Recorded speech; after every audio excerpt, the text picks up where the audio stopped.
professional win there where you guys didn't play your best. Obviously, you went through Yeah. the brain dead end of the first half, start of the second half. Yeah, And then we're able to pull it out. brain dead is kind. That's, I've got better words.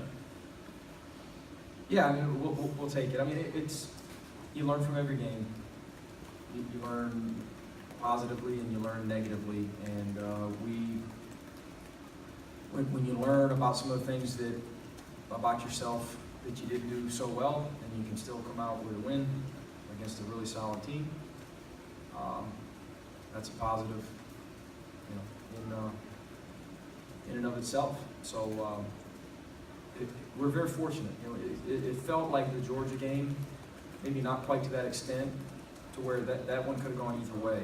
And You took no one here or there. the Georgia game here, where it just Mick and I were just talking about it on the radio, and Mick made it the point. He used the word nail biter or something like that.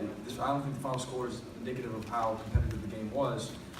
And for a large part of the game, they were controlling the tempo, they were controlling the paint. We couldn't find a rhythm offensively for the most part, for the better part of the 40 minutes. Probably outside of that, I don't know what that stretch was, but when Canyon hit a couple shots, I think we hit maybe 5 or 6 in a row, 6 in a row. So outside of that stretch, I mean, it wasn't a very good offensive performance by us, but A&M did a very good job. They're just positionally, Billy's teams always force you to shoot jump shots. They always protect the paint, especially with this team that he's got, because they're incredibly long and big.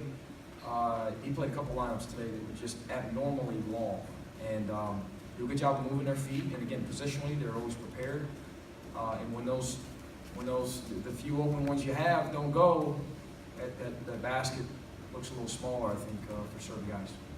How about the changing defenses? I mean, how much did that have you off They did rhythm? a good job of that as well. They did, and we considered 13 a few times. I thought we were in a decent rhythm in man-to-man throughout the game, but they did a good job of that as well, Kevin. There's no question that when you're wondering what they're going to be in, it slows your aggression, it slows your initial push.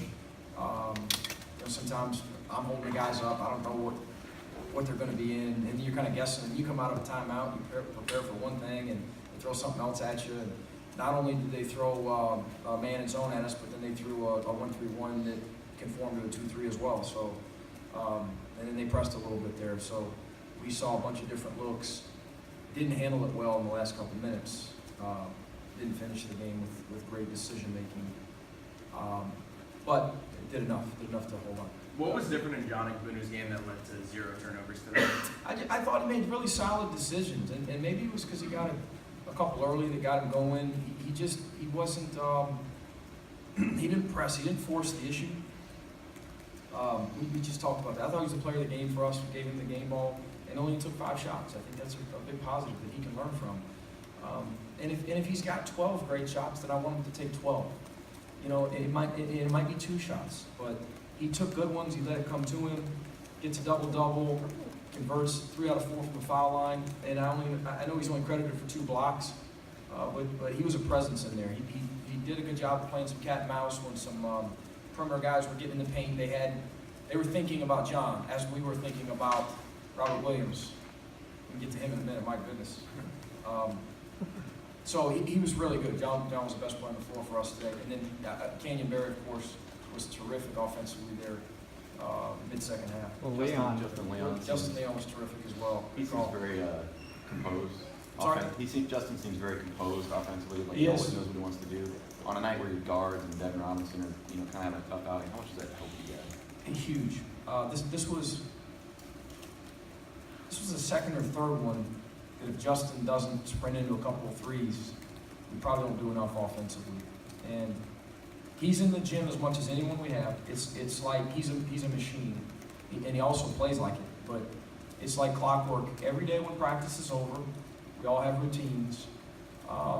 Justin's routine is he gets up a ton of shots with those managers, and a lot of times Devin will join him. Sometimes someone else on the team will join him, but he's not leaving the gym until he gets a certain amount of makes in, and I don't know what that number is. I've left him alone. He's done it going back to last year, and he's turned himself into a shooter. guy who was playing center on his high school team before he went to a junior college. He had no Division I scholarship offers. It's really a great story. I didn't like that, the last one. It was maybe 2-3 minutes. We were up 10 or 12, just really, really quick.